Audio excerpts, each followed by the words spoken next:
یہ مسائل جاننا سب کے لیے ضروری ہے نا، جسے خاص طور پہ پہلی بات ہے کہ مشرکوں سے نکاح نہیں ہوتا.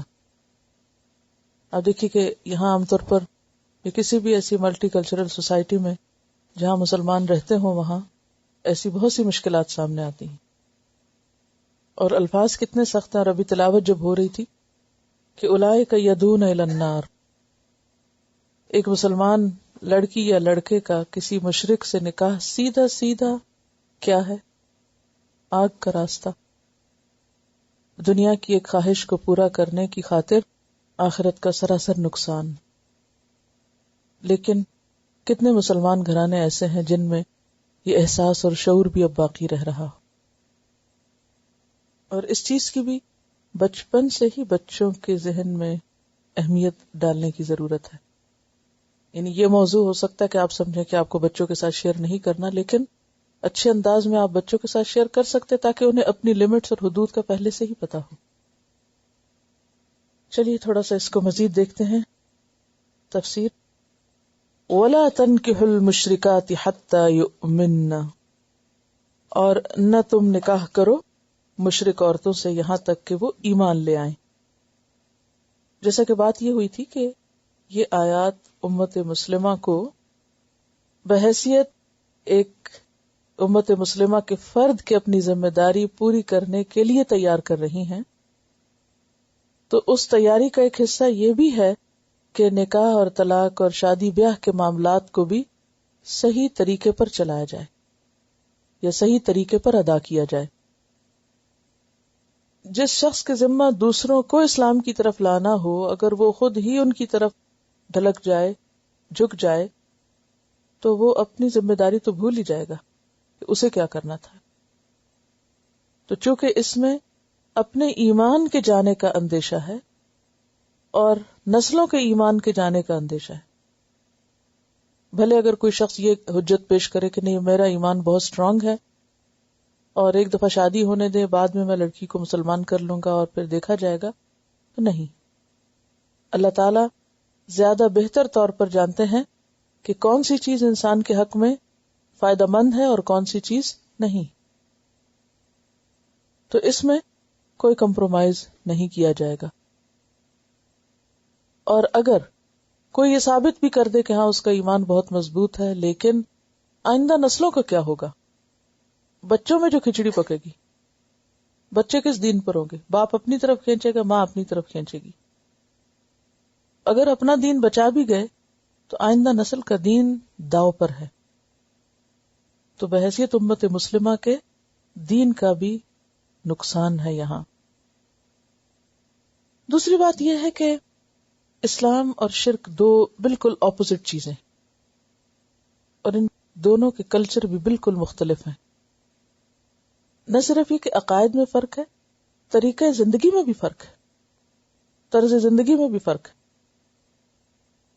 مثلا اسلام میں طہارت کو نصف ایمان کہا گیا ہے، الطہور شطر الایمان کہا گیا ہے. اب جہاں شرک کی نجاست موجود ہو وہاں ظاہری نجاست کو دور کرنے کا بھی اہتمام کتنا ہو سکتا ہے. ایسی ہی ایک لڑکی جس نے کسی ایسے لڑکے سے شادی کی، اس نے ایک خط لکھا، دربن کی لڑکی تھی وہ، تو اس نے اس میں جو مشکلات بیان کی کہ میں نے شوق میں شادی تو کر لی، لیکن بعد میں جو کلچرل ڈفرنس تھا یا جو دو ادیان کے درمیان کی بنیادی فرق تھے وہ بہت بڑی رکاوٹ بنے باہم تعلقات کو درست رکھنے پر. اور اس میں خاص طور پر اس نے جو ذکر کیا وہ طہارت اور پاکیزگی کا تھا کہ میرے شوہر میں طہارت اور پاکیزگی کا کوئی کانسیپٹ ہی نہیں تھا. ہمارے یہاں تو یہ نا کہ استنجا کا اور نجاست صاف کرنے کا اور پھر نہانے کا، اور پھر تو وہ نہیں تھا. پھر اس کے بعد وہ شخص ڈرنک تھا تو اس کی وجہ سے جو مزید قباحتیں تھی وہ، پھر یہ کہ دین کی بے حرمتی اور مذاق اڑانا، پیغمبر کا مذاق اڑانا، مسلمانوں کے طریقوں کا مذاق اڑانا، تو روز روز جو ایک کشمکش تھی وہ بڑھتی گئی.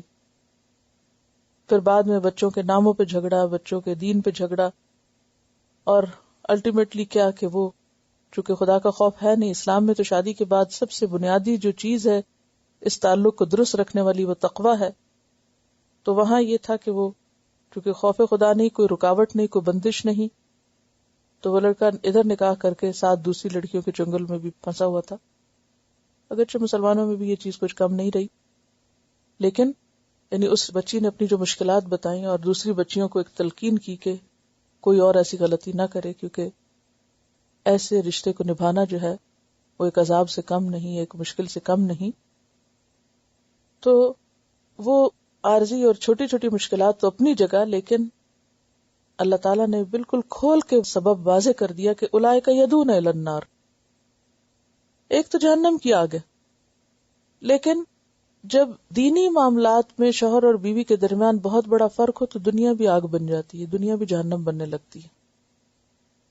کیونکہ اگر کوئی ایک شخص عقیدے میں اسٹرانگ ہے یا دین میں اسٹرانگ ہے تو اس کے لیے دوسرے شخص کا دین سے باہر ہونا یا دین سے دور ہونا یا دین کا مذاق اڑانا کچھ کم جلن اور کڑھن کا سبب نہیں ہو سکتا. اور اس لیے اپنے جذبات کی وقتی قربانی، جو کہ ایک تکلیف دہ بات ہے، اس کو کرنا زیادہ بہتر ہے، کیونکہ واللہ یدعو الی الجنہ.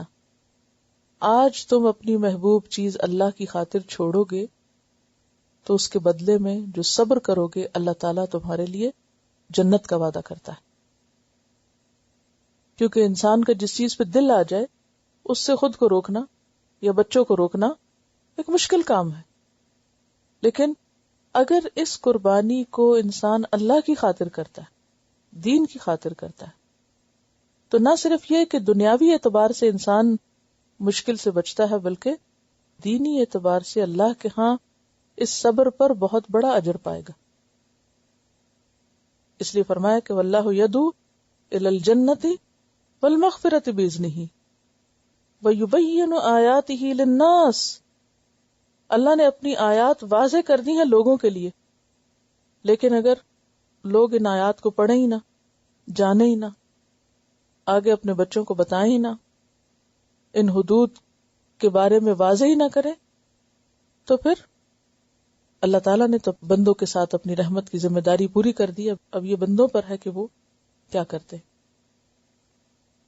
اب یہاں ہو سکتا ہے کسی کے ذہن میں اہل کتاب عورتوں سے شادی کرنے کا سوال آ رہا ہو، تو وہ انشاءاللہ اپنے مقام پر جہاں وہ موضوع آئے گا وہاں تفصیل سے اس پہ بات کریں گے، کیونکہ آج کے موضوع میں بذات خود بہت تفصیل طلب باتیں. تو خلاصہ اس آیت کا کیا ہے، حکم کیا ہے کہ مومن مرد مشرک عورت سے اور مومن عورت مشرک مرد سے نکاح نہ کرے. ایسا نکاح حرام ہے، بلکہ قائم ہی نہیں ہوتا. قرآن پاک میں اللہ تعالیٰ فرماتے ہیں قُلْ لَا يَسْتَوِي الْخَبِيثُ وَالطَّيِّبُ وَلَوْ أَعْجَبَكَ كَثْرَةُ الْخَبِيثِ، کہ خبیث اور پاک برابر نہیں ہو سکتا، خواہ تمہیں خبیث کی کثرت کتنی ہی پسند کیوں نہ آ جائے. لہذا کثرت سے یا بظاہر حسن سے یا بظاہر کسی بھی اٹریکٹیو بات سے تم متاثر نہ ہو، بلکہ اللہ تعالیٰ کے حکم کو یاد رکھو اور اپنے دین کی حفاظت کرو.